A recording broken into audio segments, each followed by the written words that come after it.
July 28, 1914, World War I erupted, sending the men of Britain to the battlefields. As the men were drafted to fight in the war, the women at home were drafted to work in the factories. Everyday household item factories became ammunition-producing factories, all to aid the war effort.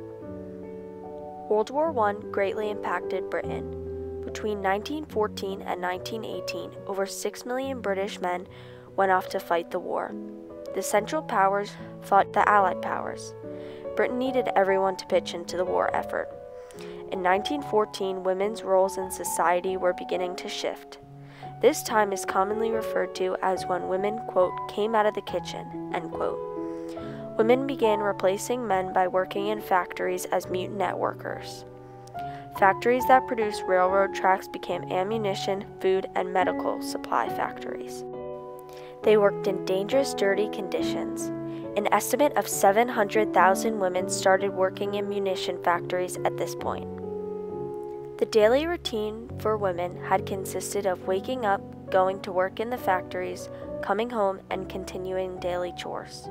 Often after work, women would kick around to football, sometimes even organize small games. Organizing small games spiraled into matches against the young apprentices working at their factories.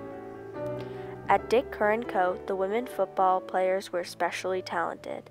Their first organized match was on Christmas Day, 1917. The Dick Kerr Lady footballers took on Coulthard's Foundry, playing in front of a crowd of 10,000 spectators. The Dick Kerr & Co. Lady footballers beat Coulthard's Foundry 2-0. They took on the name the Dick Kerr Ladies and began their journey to becoming the best women's football team in the world for their time. Dick Kerr & Co., founded by W.B. Dick and John Kerr, two Scottish men, was the leading firm for the traction industry, responsible for electrifying the railway from Liverpool to Southport in 1904. When World War I broke out, they turned their focus to manufacturing ammunition for the war. When the war first started, some male football players stayed home to continue playing the sport they loved, but were often criticized and viewed as cowards for not going to fight for their country.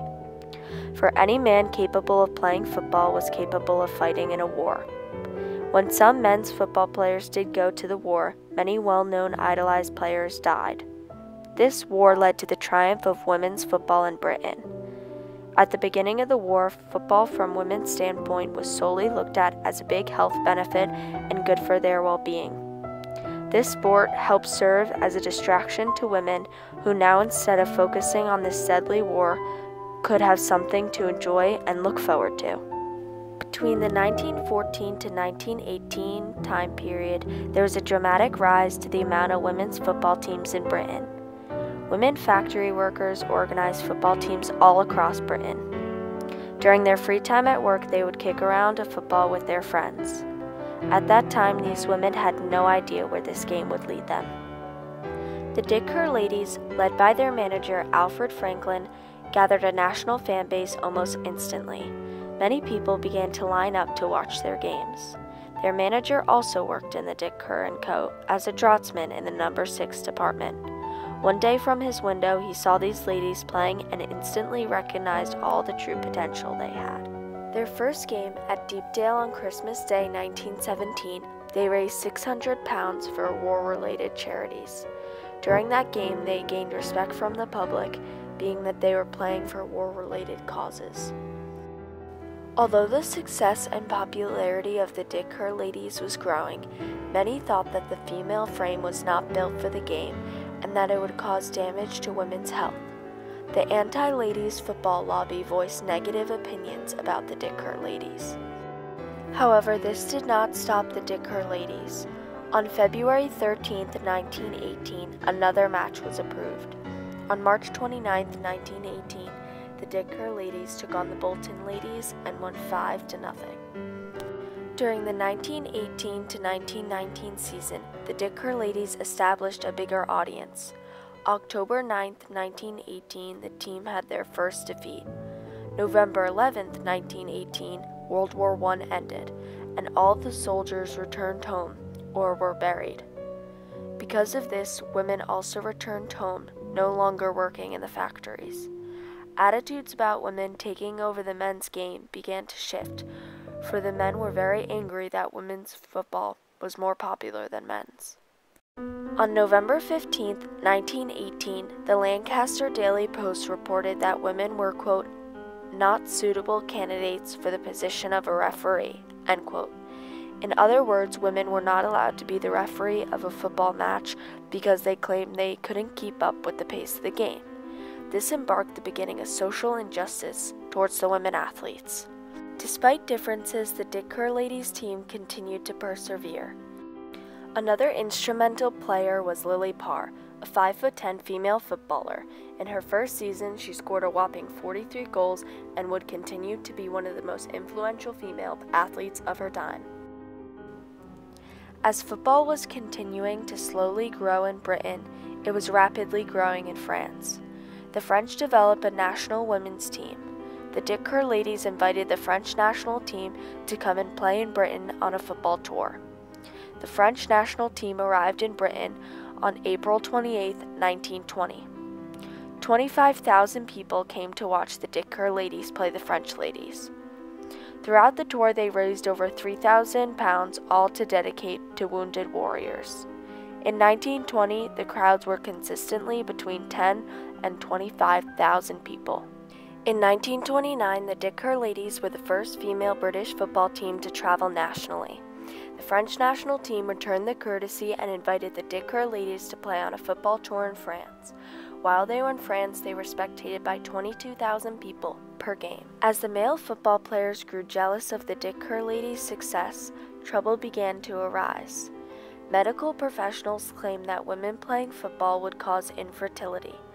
Some even thought that the only place women had on sports fields was on the sidelines cheering for the men. On December 5, 1921, tragedy struck down upon the Dick Kerr ladies football team. The Football Association put out a statement saying that women's football is, quote, quite unsuitable for females and ought not to be encouraged, end quote.